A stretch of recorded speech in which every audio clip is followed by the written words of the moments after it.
Hello and welcome to your weekly slice of Caged In. I am your host, Petros Patsilivas, and this is a weekly podcast where I travel through the career of Nicolas Cage. I'm often joined by a guest and we talk about how he has impacted their life in some weird and wonderful ways. This week I'll be talking to Joe Merle of the fantastic Those Movie Guys podcast. And with a heavy heart, I hate to say those guys are actually drawing to a close. So make sure you go through their back catalogue and listen to as much as you can and listen to their final farewell over the coming weeks. I won't chat too much at the beginning. I'll join you back at the end. So very much enjoy this episode.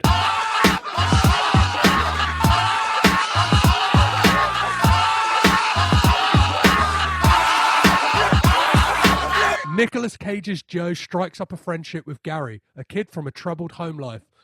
Showing that lives in small-town Texas folk, people with shady pasts and uncertain futures. David Gordon Green's 2013 Joe. Speaking of Joes, I'm joined to talk about this movie and this slice of Americana with my own slice of Americana. Those Movie Guys co-host Joe Merle. How are you doing, Jay? Good, man. I'm good, Petros. It is so good to have you back, sir. It is so good to have you back.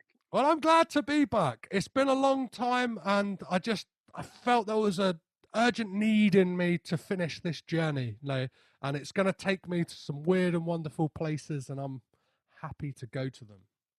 And I'm excited about today. I'm excited because I've seen some bizarre Nicolas Cage shit. I mean, I really have. Like, if I see his name, most times I'll just click on it just to see what kind of shit show that I'm going to get into. Well, what are we going to get into? But every once in a while, and this is a movie that I had seen the poster for, I had seen it advertised, but I'd never seen the movie, Joe. And I'm so fucking thrilled that I did. And then I'm able to sit here and talk about it with you because this is good Nick Cage.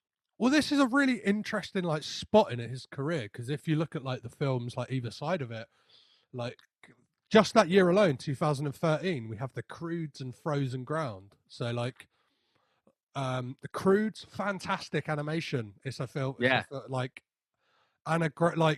Nick Cage is fantastic in that. Really shines in it, gets to do everything he can with his voice. And Frozen Ground, again, it's him and John Cusack back together. My old arch nemesis, John Cusack. and then after this, he did Rage, and then Left Behind. So a lot of this time is very up and down for Cage, but this one really shines out as it's a gem.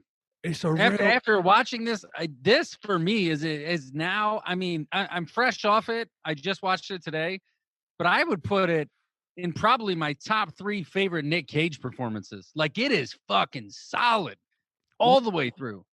Well, it's really interesting you say that, because despite Nick Cage having financial issues around this time, and that's why he takes a lot of these straight to VOD and straight to DVD movies, he turned down 2 big budget movies to star in this. He turned down The Expendables 3 and a film called The Killing Season to be in this movie. So this shows just what a kind of passion project it was for him, as well as David Gordon Green. And before we get into talking about the film and everything like that, I need to ask you a couple of questions. I probably never asked you before, but now I've come back and I'm a lot more professional. First of all, Joe, are you a Nick Cage fan? I am 100%. 100% a Nick Cage fan. Have been for a long time, since I was a kid. I mean, I've really enjoyed him, but now I'm a fan in a different way, almost. You approach it hey, what kind of weird shit am I going to get into? I remember seeing the trailer for Mandy, and I was like, holy fuck. This is what I want right here.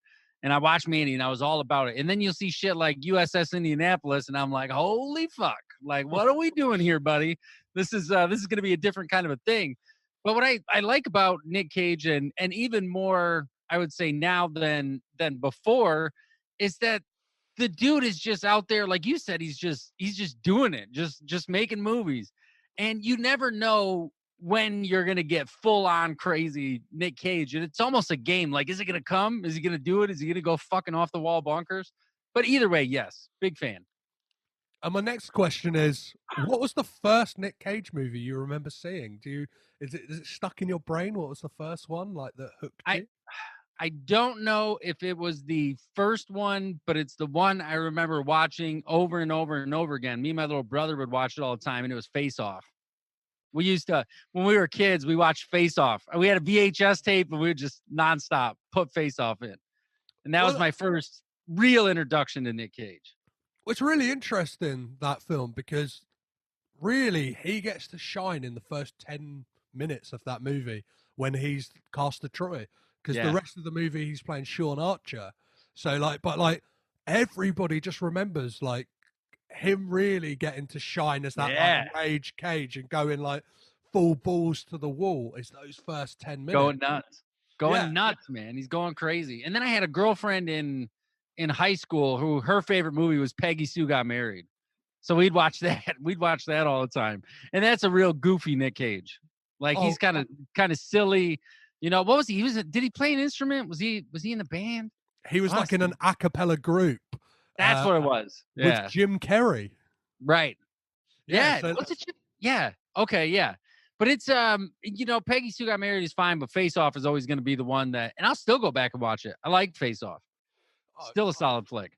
It's top 5 Nick Cage and it's top 5 John Woo. So like, Yeah. what more could you want? And oh yeah, it's definitely top 5 Travolta as well. I don't know. Have you seen that The Fanatic? You gotta watch that, man. It's fucking weird, but I couldn't help but like it. But yeah, it was. But you know, both of them. What was Face Off, like 95, 96, somewhere right in there? I think it was like 95. 97 was Face Off. 97. Okay. Yeah, it was off of like a real like good streak of movies. So we kind of had like a maybe even like a four film run in like Leaving Las Vegas, The Rock, Con Air, Face Off.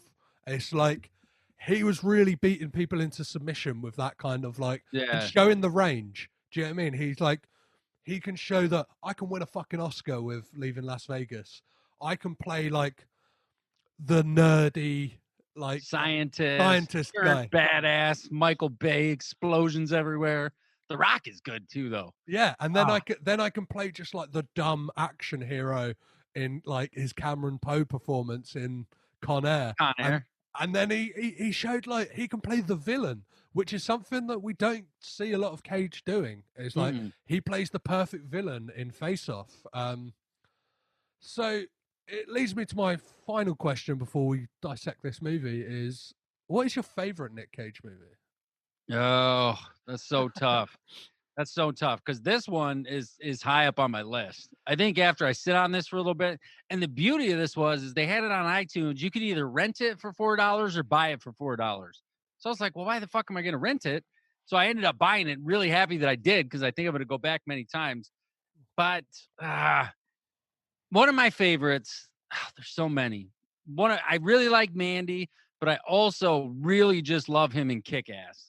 He's such a different anti-superhero, but hero Nick Cage, and just his relationship with Chloe Grace Moretz is just perfect. Like those two, anytime they're on screen together, because he's still her dad, and he's like, oh, don't forget about the grenades over there, you know, saying silly shit that nobody should ever say. But I think that's my most where I go back to, and anytime I watch Kick-Ass, I'm like, that's so exciting. But this one might be up there as far as just looking at the man's ability to act. He just did it. Every scene in this movie, he is 100% invested, not invested in being Nick Cage, but invested in conveying this character that, you know, is not the nicest, like, not somebody you would expect to be a role model, but still somehow has a good heart. He brings so much to this character that this might, I don't know. I think I got to sit on it. Like I said, I'm fresh off, but this is going to be up there. It's going to be real high. This was a real, like, refreshing take on, like, a film for me, because it's just like, it's a side of Cage that, like, I don't think I've ever really seen before, because it's so measured and controlled and, like, really, like, he just plays it really cool. Like, he doesn't rely on the kind of archetypal Nick Cage performance that everybody's used to. Like, if you It's think of almost it, like he takes that we're so used to and somehow keeps it just under the surface where you could see it could happen at any minute. Like it could, but it never really gets to that place, say for one or two moments throughout the entirety of the movie. But yeah, he tried with the, I hate to say he didn't try with some of the other ones, but you see some Nick Cage performances and you're like, this motherfucker's just showing up and phoning it in. That's okay. If you need to pay the bills, pay the bills. But with this one, he's putting on a class in acting, and I think it's a great demonstration as to why he deserves to be on the screen. He has the talent. He has the talent to be there, and this is a shining example. definitely. And as talking of like people doing something out of the norm, like this film is directed by David Gordon Green, who's obviously made his name for kind of like big comedies. So like the show, like he directed Pineapple a lot. Express. Yeah, Pineapple Express, like had a big hand in Eastbound and Down, The Righteous Gemstones, but then kind of had this like unknowing career to a lot of people in these like Little low indie budget, movies. indie Yeah. movies. So like the same year as this, we had Prince Avalanche, and we had like his early stuff. We had like Snow Angels, and then like, I don't think I've seen that one. I don't think I've seen Snow Angels. but like he seems to be like a really great versatile director in that like in his later career has like ventured into horror with like a Fucking property that reinvented Halloween in the best way possible. I mean, that man will always have my praises for what he did with the Halloween source material, because the guy's got it, and I'm so glad that they brought him on. Like, hey, do the next two, do this whole trilogy. We want you to do all of it. And this fuck coronavirus better not push that movie back, or I'm gonna be real upset. I'm gonna be real upset.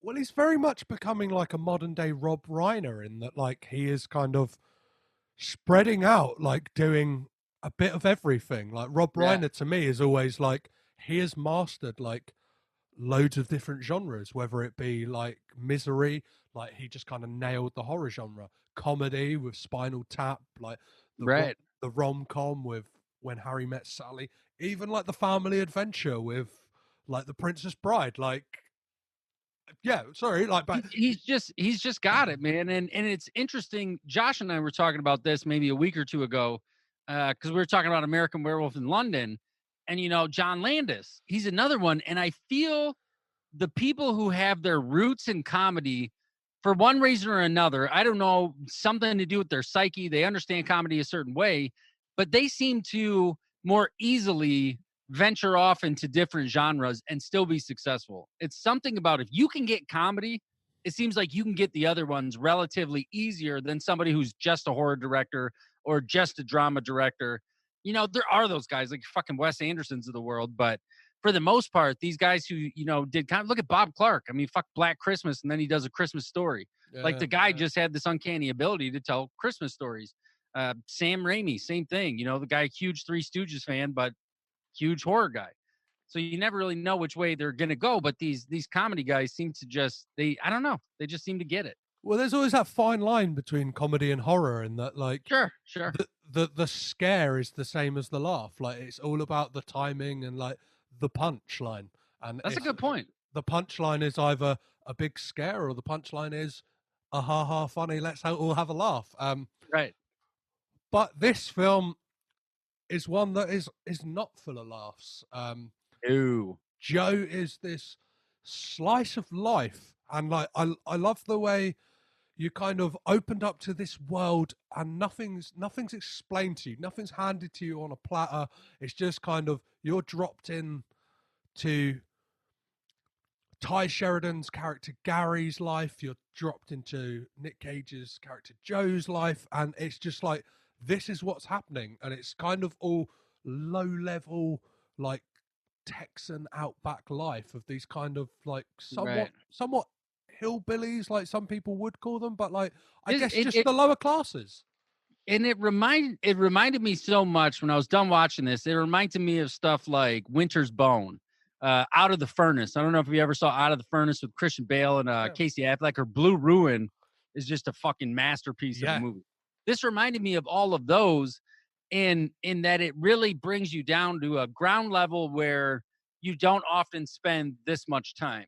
And what it made me think was, for a long time in the United States, you had these cities that were just, they thrived, and their lifeblood were these huge plants and mills and things like that. And as soon as those shut down, you end up in a situation like this. You end up somewhere where a lot of people are just scraping to get by. They're doing whatever they can do to get by. Nobody, especially in this movie, I don't think we saw any character that had what most people would consider a decent living. They were all just very, I mean, Nicolas Cage kind of, but for the most part, Joe's, a drunk who goes and hangs out at whorehouses. His only friend is his dog.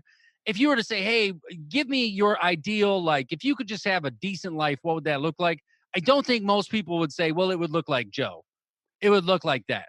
And nobody in this movie, especially not. And can we take a minute too to say how fucking amazing Ty Sheridan was in this thing? Oh, like absolute, like fantastic. Like that opening scene of him like Oh, interacting with his father, Wade, is just like you kind of, it sets the tone for what you're about to see.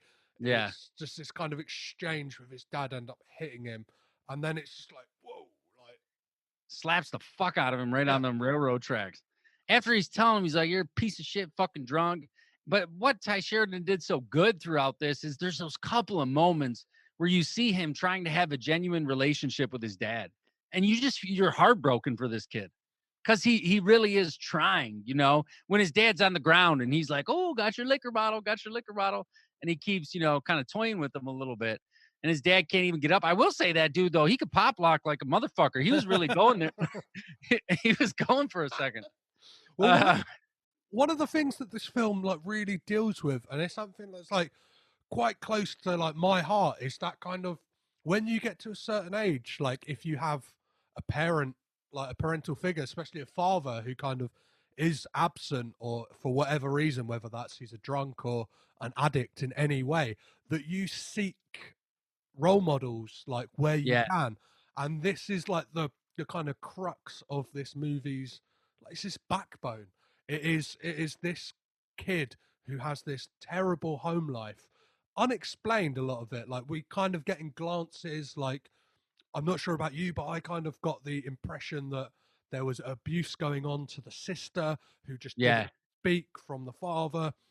And this kid who's got like the loyalty to his family, but he's not getting the kind of paternal love, like the fraternal love from his dad that he needs. Or his mom. I Yeah, mean, yeah, she's kind of a zombie in so many ways. She's just kind of floating through life. Because the house they lived in, they even say like when Joe goes over to his house at one point, he's like, this place is condemned, right? Just because you rip the boards off the windows doesn't make it your house. And I mean, this kid is in a bad way, and he's trying so hard. And then you've got Joe on the other side of that coin, who I think throughout so much of this for Joe, it's a redemption story. He's trying to prove not only maybe to himself, but also to the world, like, hey, there's still good in me. There's still a little bit of good in me somewhere. And he tries to share that, with the kid throughout the whole thing. He tries his best to share with him. well, yeah, because Gary comes to him and asks him for a job, and like those early scenes of the guys working. So Joe runs a team of guys who essentially go out and kill trees. Uh, Yeah. like people need to plant new trees, and these ones can't be chopped down because they're still living. So they kind of have this like ragtag team. But those scenes are beautiful. That like Oh man. I'm not sure if they're like improvised, but like that cast of characters, it it sums up that feeling you get if you've ever like kind of been a young kid and kind of like taken in by like A that whole, group of, yeah, yeah, that to become a part of something.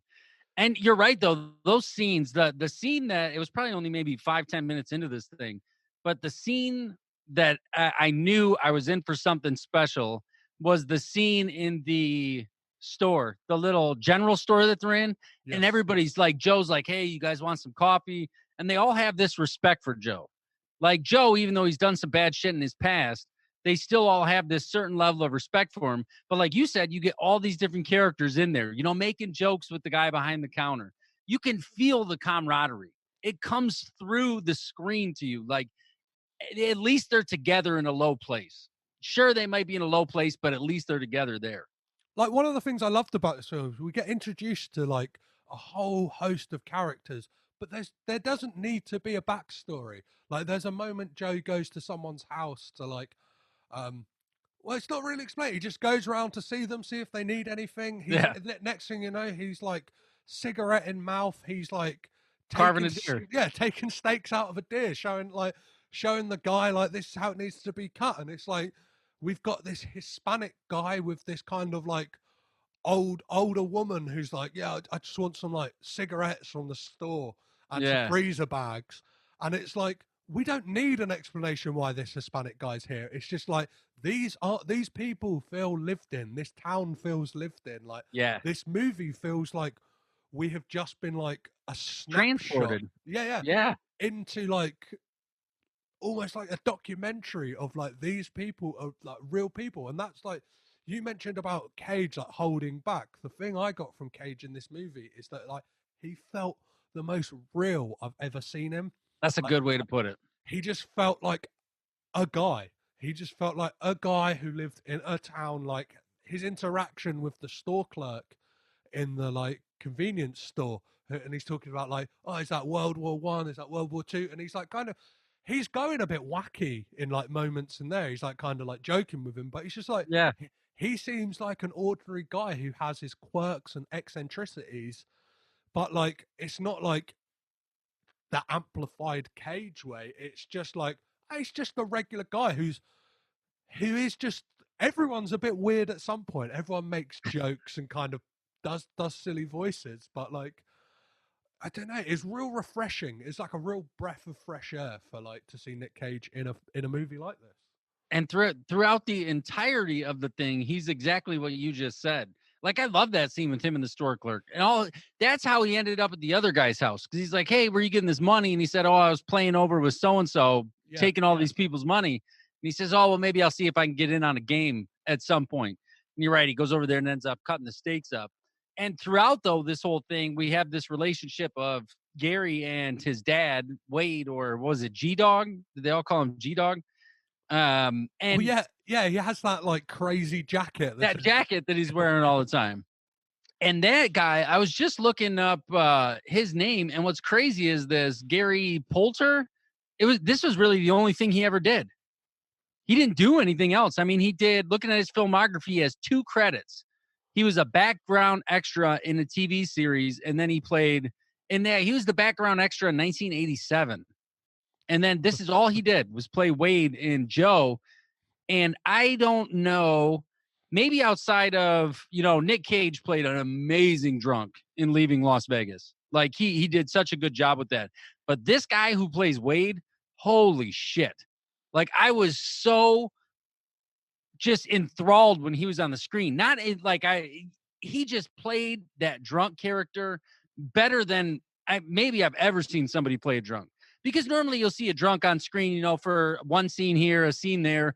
But to see this guy play that drunk character all the way through and go through all those stages of like the alcoholism, like, oh, be a little bit loving here and then just snap, turn on a dime and beat the shit out of his kid. And there's one scene in particular with him and that other kind of homeless guy, that drifter down by the river. Oh, it's heartbreaking.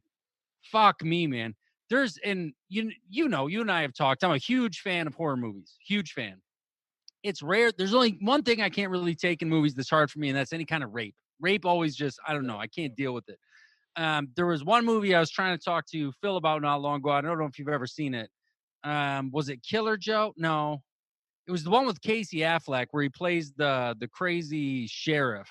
Yeah, it's The Killer Inside Me. Killer Inside Me.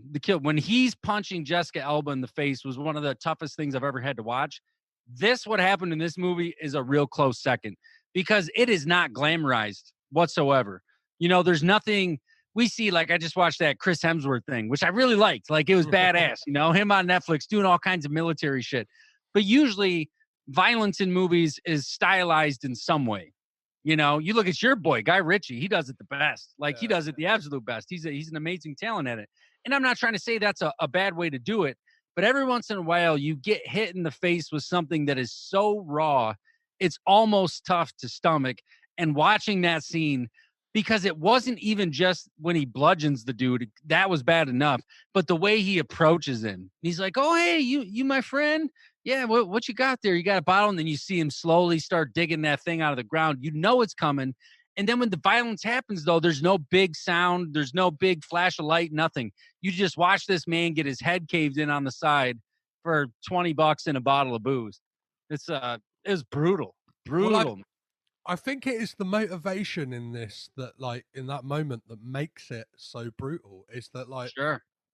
it's not about, like, it's not a big, like, revenge or anything like that. It's not Ryan Gosling stamping that guy's head out in the elevator in Drive. It's Yeah. not that. It's not like the fire extinguisher in Gaspar Noé's Irreversible, like something. Right. It's like a big statement piece in the movie. It's low key. It's just like, it is just a thing, and it is just for booze, and it makes it even more real and, like, just gut wrenchingly heartbreaking For a because it's bottle like, of booze, man. yeah, and it's like,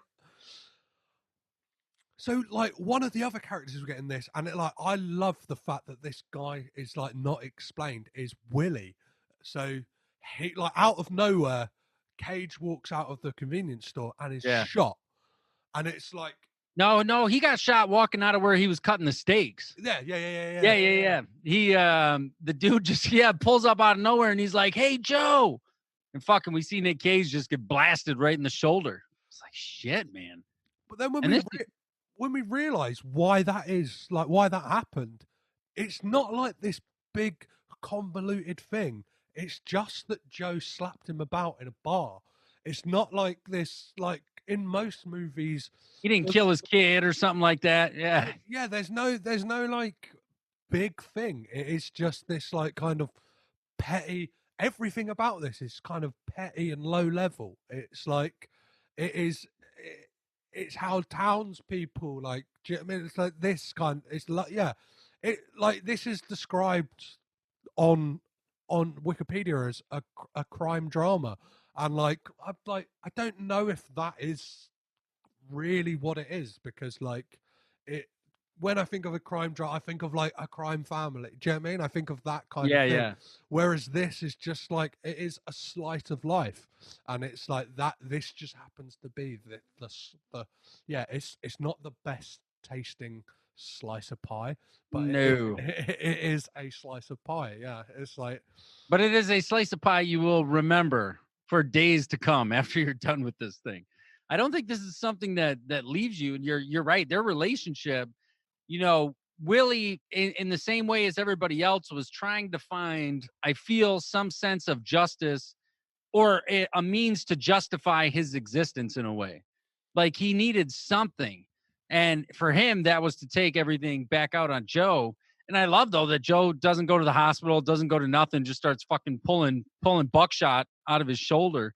And he even tells me, he's like, "Oh, I meant to shoot over your shoulder." But then we see how weak Willie truly is when he meets up with Gary on that bridge. And Gary's like, "Hey, will you give me my old man?" And that's another heartbreaking moment. His dad is over, passed out drunk somewhere. yeah, He's like, "Hey, well, where's my dad?" Oh, he's back down there a little bit. And he just beats the shit out of him. Like, just starts swinging on this dude. Gary's taking out all his frustration for his old man on this guy, Willie. And that sets some other plot things into motion that happened a little bit later on. But yeah, Nicolas Cage getting shot was that was pretty solid. And then their fight at the bar, like when he finds him. And you see Joe is like, "Man, I don't want to deal with this shit. Like, I just want to yeah. sit here and have my beer, and that's it. I really don't want to deal with you doing this." And just fucking bings his head right off the thing. Bing! Just, holds the broken bottle. He's got it like, "Motherfucker, do I want to just stab you right in the face?" That was about as close, I feel, as we got to Cage. Right. Yeah. Yeah. Well, that moment really reminded me of, like, a scene very early on in Logan Lucky, when Channing Tatum's character is, like, I think it's Seth MacFarlane kind of comes in as this big shot, like, NASCAR, Oh, like, yeah. dickhead, and, like, he just, like, snaps it. I think it's that setting of, like, the out there America dive bar, like, in the middle of nowhere, and just somebody who's Right. short on their tether, and it's just like, I've had enough of this shit. And it's just this thing, like, Joe is one of those people. And like, one of the films that this really reminded me of is something that came out last year, and I think it's the dynamic between Joe and Gary is Peanut Butter Falcon. It kind of, Oh yeah. it has that feeling to it, that real heart to it of this. I don't know. I think it's something that really hits me is that kind of, that relationship, that kind of like, they shouldn't really like be like, you shouldn't. But they are. Yeah, they like it's there's no real justification. Like, Gary just comes to him and be like, I want some work. It's like, do you know what I mean? And he's like, he takes a shine to him. And like, one of like the really beautiful moments in this film is there's a sequence where they're just hanging out, and Joe's showing him how to do a cool guy face, and Right. like he's showing it. Like, for you guys listening at home, it's this kind of like Clint Eastwood, like looking gnarled and upset, but you got to smile through it. That's the way he says Right. it. And like, you kind of get Ty Sheridan doing the face, and he's showing him like, you really want to get the girls like flicking open a Zippo. Flick your lighter. Yeah. That's how you get the hookers to come running. You flick that open, you know they know you got money. There was so much heart in that whole sequence when Joe and Gary are looking for the dog. When they're looking for the dog together, he lets him drive the truck. He's like, "Hey, can I buy one of them beers from you?" And he's like, "No, that's not what friends do. You can't buy one from me, but I'll give you a beer." And we only get a little tiny hint of Joe being so estranged from his own family, because the sheriff, when he's talking to him at that scene in Joe's kitchen, he's like, "Hey, you know you got a new grandchild?" And he's like, "Well, I do now." So we do know that Joe is a failed father. We assume that Joe is a failed father. Yeah. And this is sort of his chance to try and make it right, to do something right in the world with somebody. And that whole scene was so good. Them in the truck, like talking to that old lady on her bike, or that woman on her bike. And he's like, "You want some of this beer?" She's like, "You drive safe out there now." And you're right. It's just that small town, like really small town America. But They just captured it. one of the things that like this film is never far from is just like a complete switch. So we have this scene of Gary and Joe like having a good time, but then it's followed by this scene of Joe picking up Wade, and like it, that is like, Yeah, it comes at you, and it's good. It's Joe standing up for Gary. It's him saying like, "Don't you fucking take this kid's money." Like, he grabs him up in the car, and it's like, that's the thing. It's like, it's that real like reserved Cage, but like you see that rage is under there, and it's like he's harnessing that thing that he knows he's got. Like, and it's, That was such a good scene. And it, as good as Nick Cage was in that, Wade, yeah, the way he goes to get out of the truck, like you see, he is a completely broken man. He is like, it doesn't even really phase him. Like, you know, Joe gets in his face. He's like, "All right, I'm just going to set it to you straight." He's like, "Fucking," and he gets, you know, kind of loud, and, "You don't take this kid's fucking money and get the fuck out of my truck." And Wade just kind of gives him these like half-ass dirty looks as he's getting out. Like, "Hey, fuck you, man. Don't you tell me how to live my life." And it just is another demonstration of how broken Wade is as a character and as a human being. It's just, it's gut wrenching. It is gut wrenching to watch this.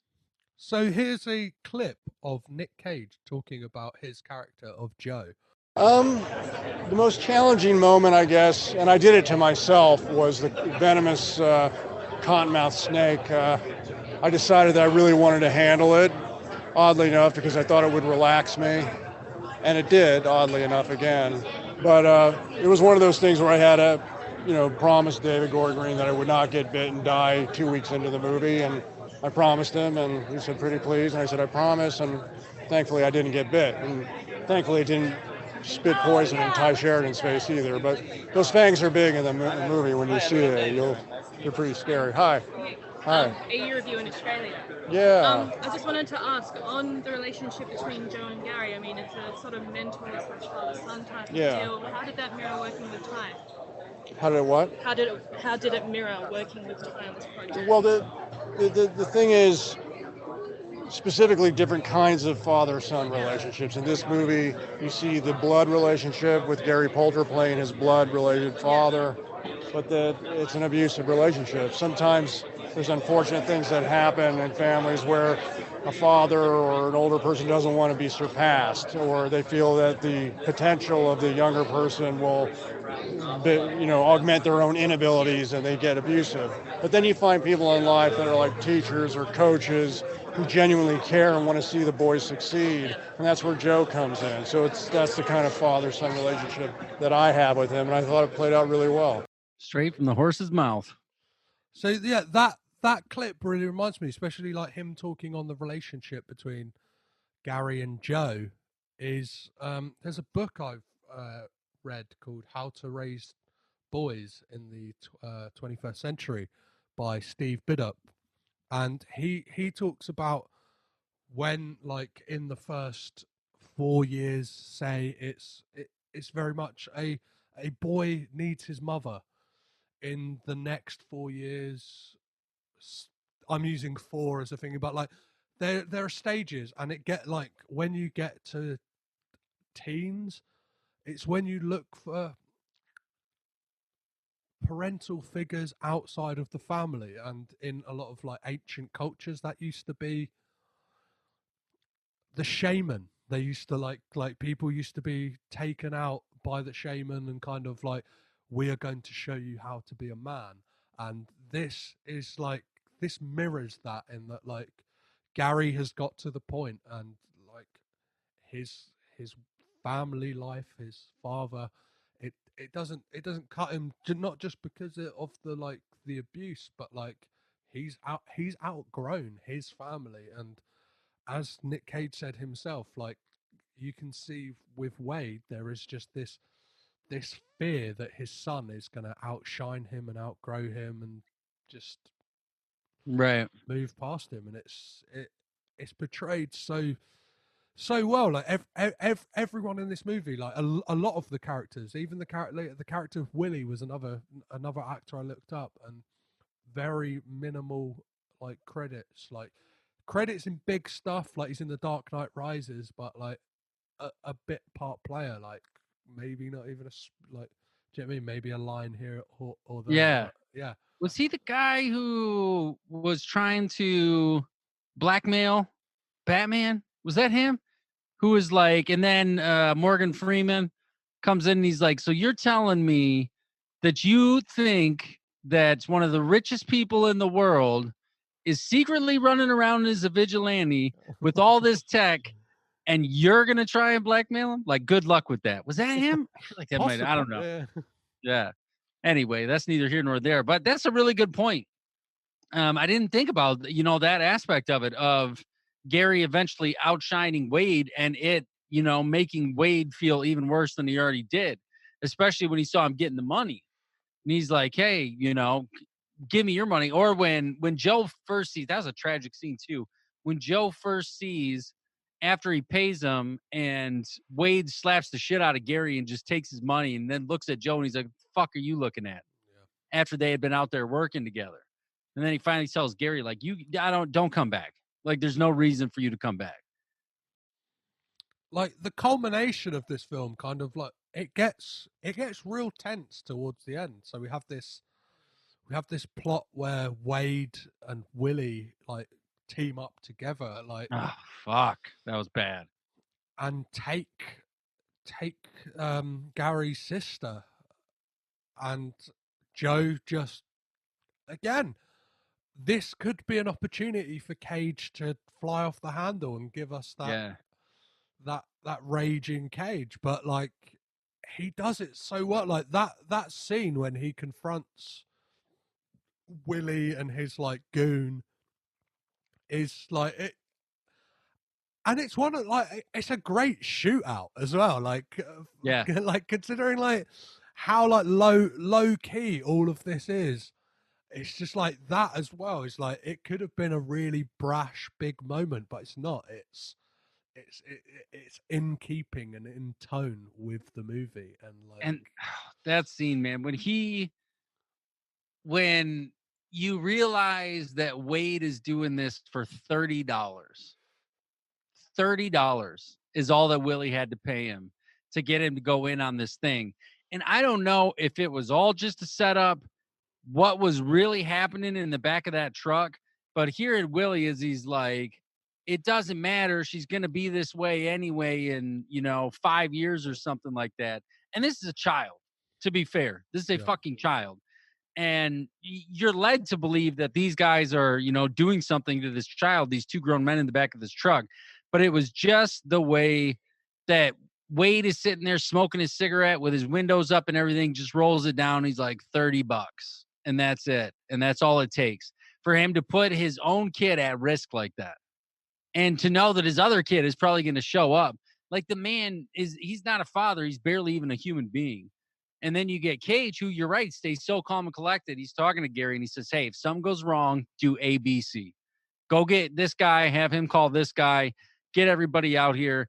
And I liked the actual death of Willie because, again, it was very anticlimactic. He's just like, hey, man. And Cage doesn't do anything. He just points and shoots. Just done. Well, there's a great callback with Willie because when he's trying to intimidate Gary, like he's this kind of gnarled looking guy with scars on his face. And he's like hanging on to like past glories and that aren't even glories themselves. Like he has this thing where he holds on to the fact that, oh, I went for a windscreen, man. I went for a windscreen and 4 a.m. in the morning. And he says it to Gary and like Gary's just like, well, fuck you, beats the shit out of him. And then he brings that back just before, like, as Joe's got the gun pointed at him. He's like, you think I'm scared? I went for a windshield. And like halfway through the windshield, he gets like the bullet to the face. And it's like, fuck, like. Yeah. And it was a great finale to this thing because for two reasons. One, I think in some sort of way, Joe got his redemption. He had passed along something, and I think he died knowing that he at least did one good thing in his life. For a life that, for all intents and purposes, he was constantly trying to correct. We get the story about him beating up the cops, like they had found him behind the grocery store or something like that. We do get what he did to go to jail for those 2.5 years or whatever it was. But in a way, Joe gets his redemption at the end of this thing.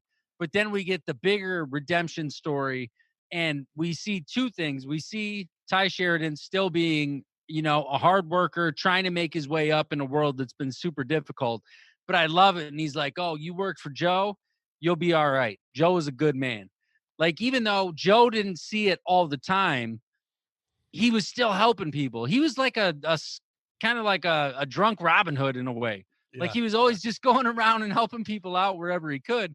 And the people that were able to get into Joe's good graces, even you remember back at the beginning when one of the workers is telling him, like, you look Joe in the eye. Like, that's what you do. He wants you to look him in the eye. He's giving like the rules of Joe. Yeah. But once you're in, you're in. Like, Joe's going to give you the shirt off his back. He's, that girl comes to his house. Like, oh, my mom brought my stepdad back. He promised he wouldn't be touching me anymore, but it happened. He's like, all right, get the fuck in here and sleep on the couch, whatever. So he in so many ways, Joe's is a good guy, but in so many ways he's not. But I like that you feel he got redeemed. He left the earth in a better place. Like, by helping Gary out the way he did, Gary's probably going to prosper into a better person. And that's because of Joe. Joe taught him so much. And then, of course, seeing Ty Sheridan, still making his way up in the world was just a beautiful bow. And then it's just credits roll. You just, you get the credits right there. Well, it's a beautiful thing in that, like, we're led to believe that he's now planting trees in that same plot. Oh, that's true. That's true, yeah.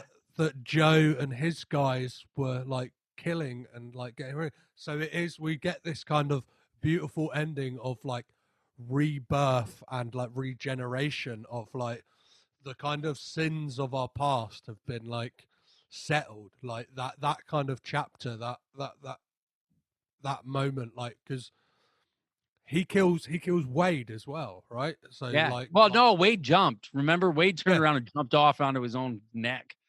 Yeah. So Gary's got this kind of fresh start. Like, he is like those trees. He has that time now to grow, and like this film, like, again, like you explaining it, then all I could think about is it runs a parallel with, and it would make a fantastic double bill with Logan. It's kind of Yeah. like it plays upon the same things of like somebody finding a kinship in like that younger person who has similarities in them, or like they see something in them, like obviously, yeah, Logan, it is that she Yeah. has the biamphium claws as well, but in this, like, Joe sees someone who's struggling and like takes him on and redeems himself, but at the same time is the savior for Gary, Yeah. because without Joe's intervention onto his life, it would have just been like, A perpetual cycle of abuse. Yeah. And you never know where Gary would have ended up without Joe. Even what was that Matthew McConaughey? Mud? yes, yeah. Yeah. Kind of a little bit of that there as well. But it's just such a it's a story that I feel anyone can attach themselves onto. And it's almost like this mangled beauty. It's like seeing a city wrought with destruction and somehow a flower ends up coming up through a cracked sidewalk.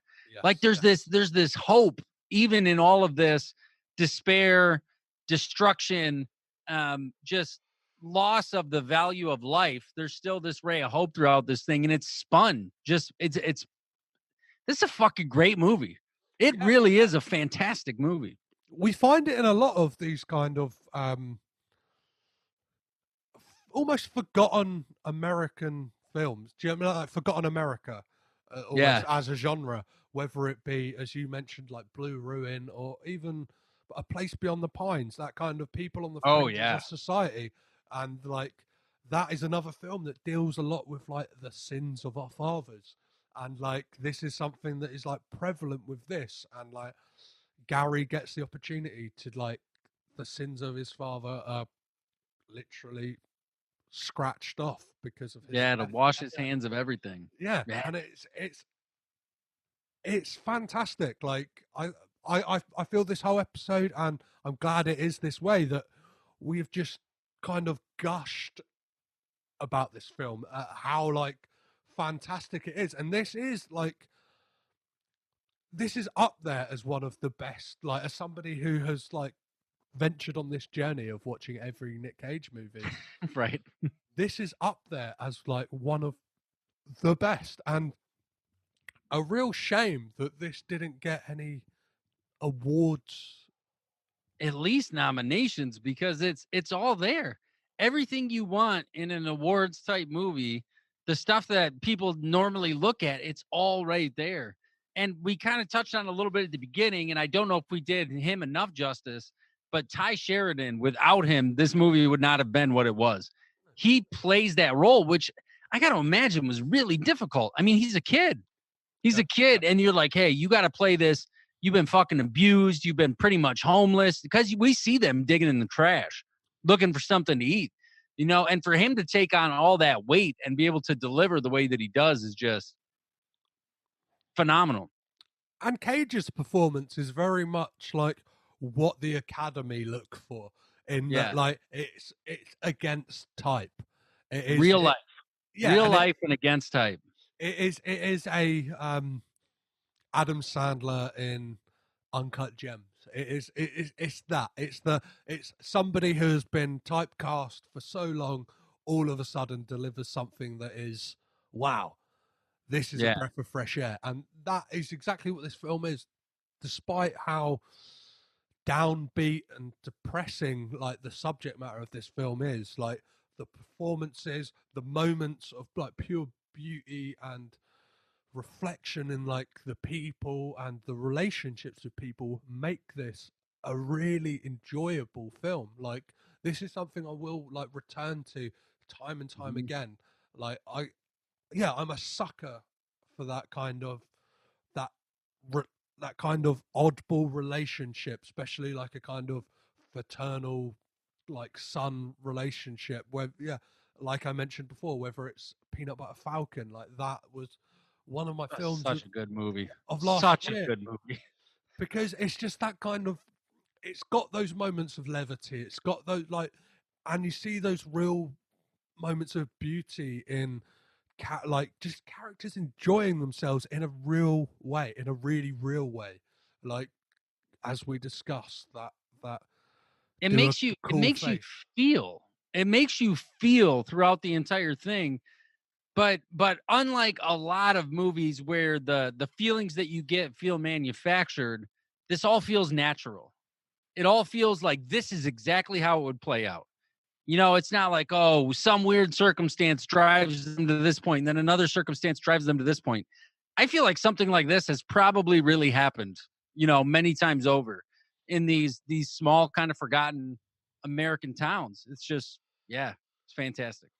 What you're saying about a lot of films, like kind of tell you how to feel, and like Right. a lot of the times that is like done through music, and the score to this movie is another like stroke of like brilliance in that it's just moody and brooding, kind of just sits in the background and like doesn't tell you how to feel. It's just there. It's just almost like, I don't know, it's just kind of like industrial low hum of like, Yeah. it's and again, these guys, I looked them up. It's Jeff McIlwain and David Wingo. Only got this and Snow Angels to their credits as composers. So like, I'm only assuming, like, I don't know this, but probably friends of David Gordon Green. Sure. Up there with the scores of Nick Cave and Warren Ellis, like with The Road or The Road is so good. what's the movie with oh, bank robberies, Chris Pine. Oh, you're talking about Hell or High Water? Hell or High Water. Yes. That's the movie. The Yes. score to that is fantastic. And this is very reminiscent of that. It's just kind of sits there and like just washes over you.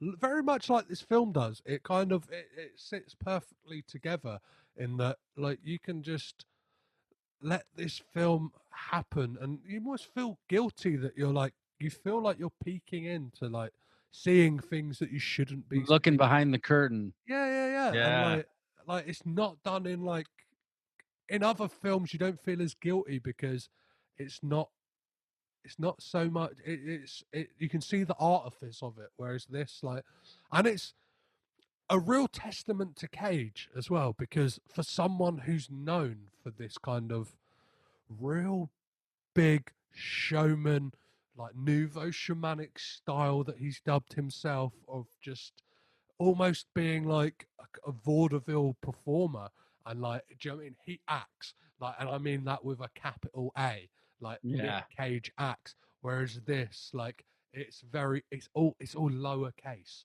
It's all very like subtle. It's subtle. Yeah. It's lowercase. It's italics.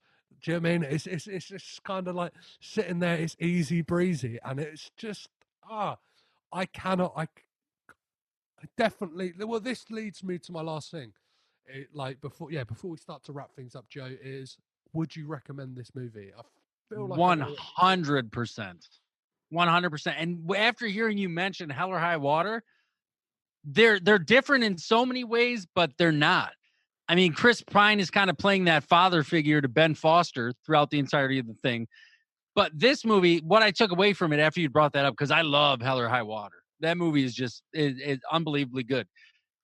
They made me feel the same way. Like I felt those same sort of real emotions. And it's, you know, sometimes like you said, the movie kind of pushes you like, hey, you should feel this or you should feel that. You get these big swooping, like dramatic scores that come up through the back. Whereas both Hell or High Water and this, and in the same way, in Hell or High Water, the violence is not glamorized at all. Like when Ben Foster gets shot, that's it. Like, you know, you got him up there and he's got the beat on him and he takes him down, but that's it. There's no big nothing. And it's the same with Joe. And they make you feel that same sort of way. This is what, and maybe I'm going out a little bit on a limb here, but this is what true storytelling looks like with a movie. If you're truly telling a story, this isn't watching a fucking funeral of Iron Man, and nothing against Endgame. But, you know, that was all very big. You see all the sad faces. It's like, oh, I should feel terrible about that. This is like showing me the human condition in a way that we rarely get to see on the screen. Like digging deep into what it means to be a human being and what it means to be a human being in a tough place. And do I recommend this? I recommend you immediately watch this movie. I mean, go find it's dirt cheap everywhere. You can find it all over. You can probably find it on the internet. It's just watch it. If you really like movies, this is one. Do not sleep on this movie. I was talking to a friend of mine about it earlier. I said, hey, I'm getting ready to record with Petros. We were kind of chatting back for. He's like, that's awesome. I said, yeah, we're doing this movie, Joe. And he's like, I never heard of it. And I feel like that's a lot of people. If you bring up this movie, I've never heard of it, never heard of it, never heard of it. And that's sad because I feel it's one of Nicolas Cage's absolute best performances he's ever done. Well, So yeah, yes, watch it.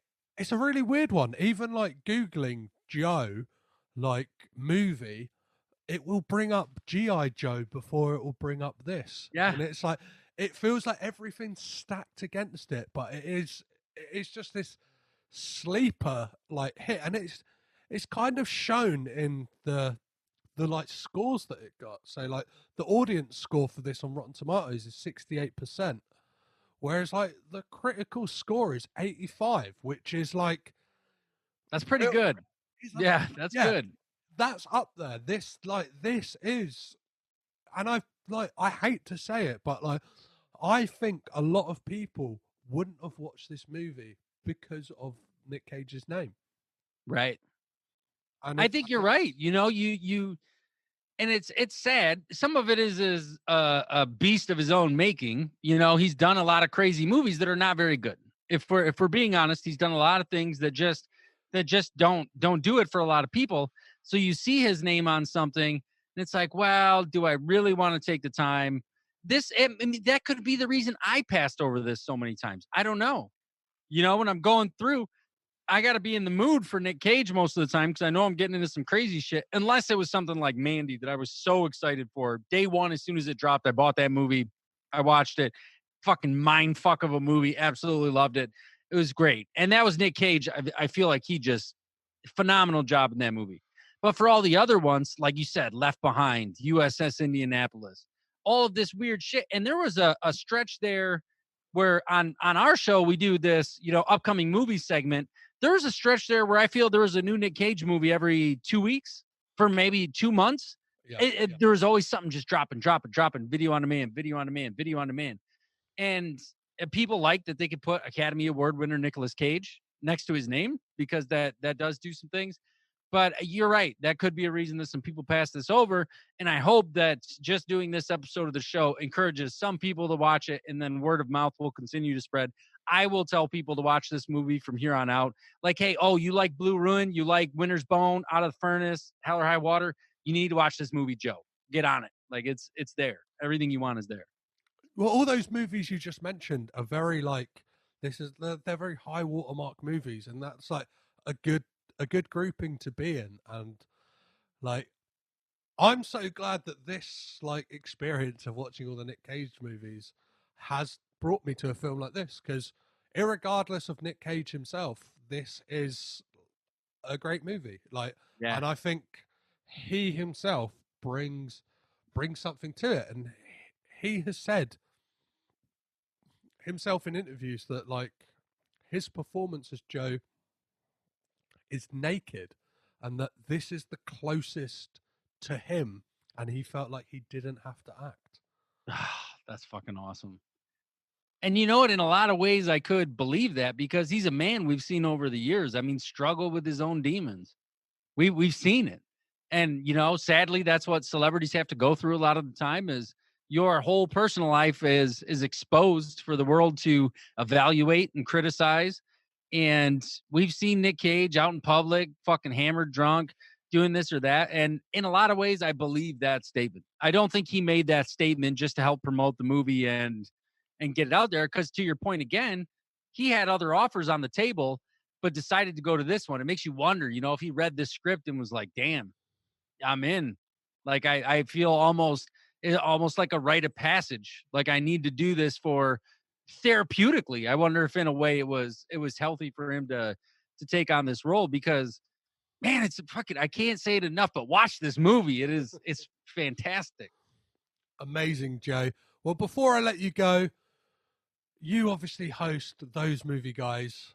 Where can we find you guys, and what are you guys up to at the moment? Obviously, you normally tackle the box office, what's coming out, what's like coming up, and that is kind of grinded to a halt at the moment, which is leaving me scared, because at some points Nick Cage was releasing like 6 to 7, 8 movies a year, and now it feels like I'm going to get to the end of this year and be like, oh, I've completed this podcast.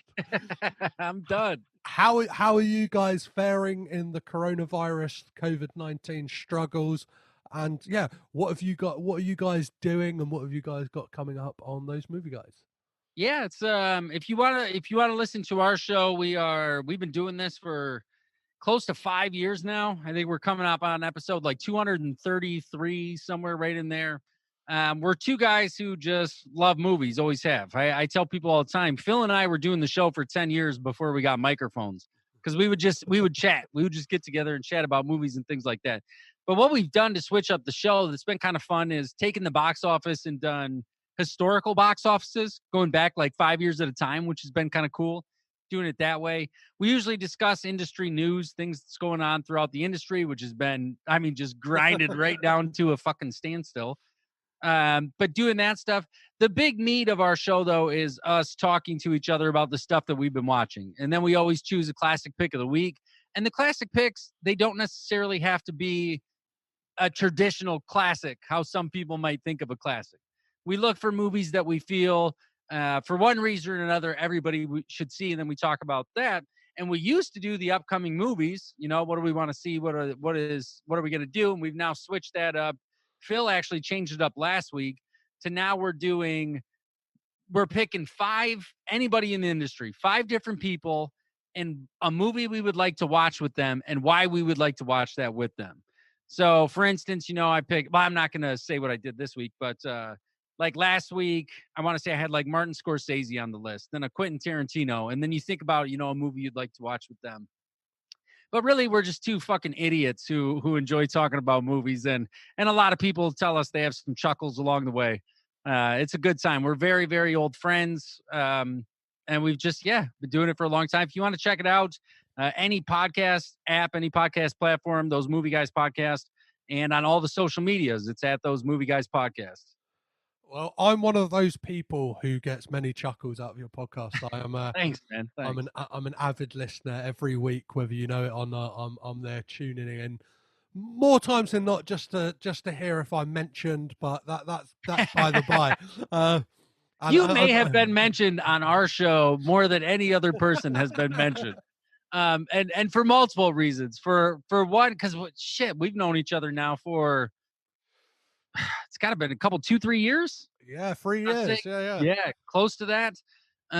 We've done each other's shows in the past. When you first started this thing, Phil and I each did an episode of your show. You came onto our show, did an episode with us, and I think you said you're gonna have Phil on again, possibly doing this again. Well, yeah, I've had him on already. Oh, got it. Okay.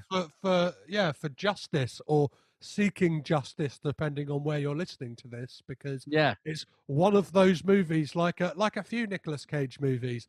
I never know what to title the episode, because in different territories it's got a different name. Right. This one could just be 2 Joes and a Petros.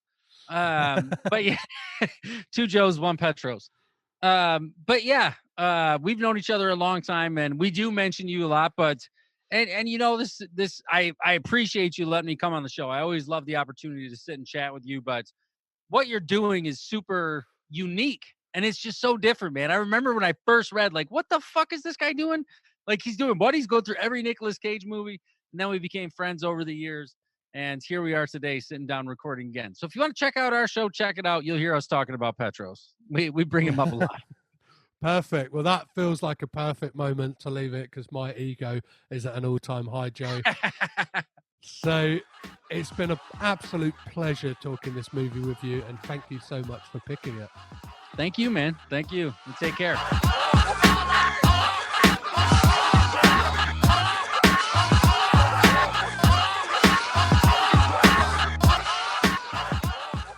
There we go. I'm sure you would agree with me when I say that Joe was a fantastic guest and he had so much insights into that movie and is very much a Nicolas Cage fan and an amazing talker in general. It was an absolute pleasure to have him on the podcast as always, and it would be a sad loss to see him leave the podcasting world. So yeah, I'm a massive fan of those movie guys, and I would really recommend you guys check them out whilst you can and just go back through their catalogue. It's up to date with movies and stuff like that, but it's more about the relationship between those two guys, and their back and forth is second to none. As is what's coming up on Caged In, well, the next 2 weeks we'll be taking a little break from covering Cage, and I'll be releasing some interviews. As of yet, what they are, well, keep your eyes on the social medias, which are all at Caged In Podcast, and that's on Facebook, Twitter, and Instagram, where you can find all of those. I've got a few in the back catalogue, and they are fun, interesting, and informative, and I think you'll very much enjoy them. One of them I'm recording next week as well, and yeah, I really, really want to get that one out nice and quickly for you guys. So as always, if you have any opposing views to mine and Joe's regarding the movie Joe, please don't hesitate to get in touch, as I mentioned before. All of the social medias, or if you want to go a bit more long form and really hash it out with me, you can always hit me on email, which is cagedinpod@gmail.com. You can chuck some money over on Patreon, which is patreon.com/cagedinpod. But instead of doing that, as I keep saying, this isn't a one-time thing. This isn't a black square for one day and it's over. Please donate money to Black Lives Matter, whether that's kind of bail funds or just signing petitions. Just do what you can as well, and all money that I get through Patreon will go back into the show. Probably should announce now that I have some art prints on their way, which you can find on my social media, and they are to celebrate the unrealised Nicolas Cage Superman movie, the Tim Burton Superman Lives that never came out, and yeah, they will be going up for sale as soon as they are in from the printers, and that is just a bit of fun, something I want to give back, and all of them will come with a signed, numbered, and a unique Nicolas Cage quote to all 100 of those prints, as well as some other little goodies that I'll chuck in, just little fun things, whether it's business cards or stickers, just any little bit of fun. So enough with all of that. As always, I've been Petros Pat Silvus. I have been Caged In. You have been amazing. Thank you for listening, and I will catch you next time. Bye.